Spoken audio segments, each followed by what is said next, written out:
Hi, നമ്മളിപ്പോൾ ഉള്ളത് Kochi centre square മോളിലെ 4th ഫ്ലോറിലാണ്. United Coconut by chef Pillai.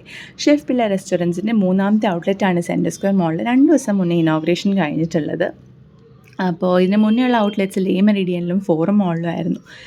നമ്മൾ നടന്ന് എൻട്രൻസിലെത്തിയിട്ടുണ്ട്. നമ്മളിതിപ്പോൾ ഡിന്നർ കഴിക്കാൻ വേണ്ടി വന്നതാണ്. ലഞ്ച് ഇവിടെ തന്നെ ആയിരുന്നു. പിന്നെ ഇതേ നേരെ കാണുന്നതാണ് കേട്ടോ കിച്ചൺ. പിന്നെ ഒരു ഡിം ലൈറ്റിംഗ് ആണ്. എനിക്ക് ആംബിയൻസ് ഭയങ്കരമായിട്ട് ഇഷ്ടപ്പെട്ടു. അങ്ങനെ ചുറ്റുപാടൊക്കെ കണ്ടിട്ട് നമ്മൾ നേരെ ടേബിളിൽ പോയി മെനു മറിച്ച് നമ്മൾ എത്തിയത് UC സ്പെഷ്യൽസിലായിരുന്നു. UC സ്പെഷ്യൽസ് നമ്മൾ ഓർഡർ ചെയ്തത് ബീഫ് കപ്പ ഫ്യൂഷനും കോഴിക്കാൽ പിടിയും പിന്നെ കുഞ്ഞിന് വേണ്ടിയിട്ട് ഒരു കിഡ്സ് കേരള പാസ്തയും ഓർഡർ ചെയ്തിട്ടുണ്ടായിരുന്നു. ആ പാസ്തയാണ് ഈ ഇരിക്കുന്നത്. ഒരു ബീട്രൂട്ട് ഫ്ലേവറിൽ കോക്കനട്ട് മിൽക്കിൽ കുക്ക് ചെയ്ത പാസ്തയായിരുന്നു.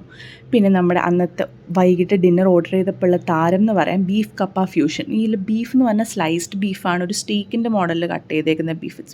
അത് ഭയങ്കര ടേസ്റ്റുള്ളൊരു സാധനമായിരുന്നു. ഏറ്റവും മസ്റ്റ് ട്രൈ ഐറ്റം എന്നൊക്കെ പറയാം. ഞാൻ ഡിന്നർ ട്രൈ ചെയ്തതിൽ എനിക്ക് ഏറ്റവും ഇഷ്ടപ്പെട്ട അതായിരുന്നു. പിന്നെ നമ്മുടെ കോഴിക്കാൽ പിടി. കോഴിക്കാലും പിടിയും സെപ്പറേറ്റ് കഴിക്കാൻ തന്നെ നല്ല ടേസ്റ്റ് ഉണ്ടായിരുന്നു.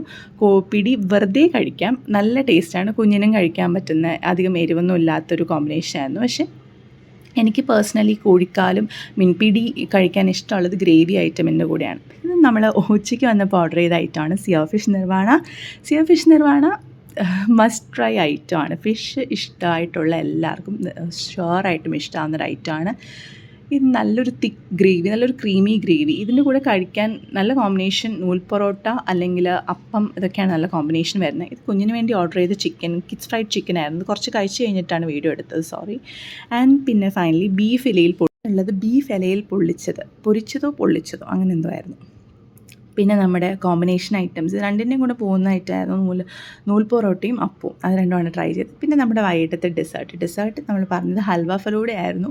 ഹൽവ ഫലൂഡയുടെ കൂടെ സൈഡിലിരിക്കുന്ന ആളുണ്ടല്ലോ, അതാണ് നമ്മുടെ ആ ഒരു സൊല്യൂഷൻ. അതിനകത്ത് ഒഴിക്കാനുള്ളതാണ് ഒരു കണ്ടൻസ് മിൽക്കും ഏലക്കായൊക്കെ കൂടി വരുന്ന ഒരു സ്ട്രോങ് സാധനമായിരുന്നു. അത് സൂപ്പർ സാധനമാണ്. ഹൽവ ഫലൂഡ കുറേ സാധനങ്ങളുടെ ഒരു മിക്സാണത്. നല്ലോണം ബൈറ്റ് ചെയ്ത് കഴിക്കാൻ പറ്റിയൊരു ഫലൂഡയായിരുന്നു. ഇതൊക്കെ കഴിഞ്ഞപ്പോഴത്തേക്ക് നമ്മുടെ ബില്ല് വന്നിട്ട് നമ്മൾ ബില്ല് ഓൾറെഡി പേ ചെയ്തു കേട്ടോ. അത് കഴിഞ്ഞിട്ട് ഇനി ബാക്കി കുറച്ചുള്ളത് ജീരക മിഠായും പനങ്ങൽക്കണ്ടുമാണ്. അതും കഴിച്ച് നമ്മൾ ബൈ പറഞ്ഞിറങ്ങുമായിരുന്നു. അപ്പം നിങ്ങളുടെ ഫേവറേറ്റ് ഡിഷ് അല്ലെങ്കിൽ നിങ്ങൾക്ക് ട്രൈ ചെയ്യണം എന്നുള്ള ഡിഷ് താഴെ കമൻറ്റ് ചെയ്യൂ. ബൈ.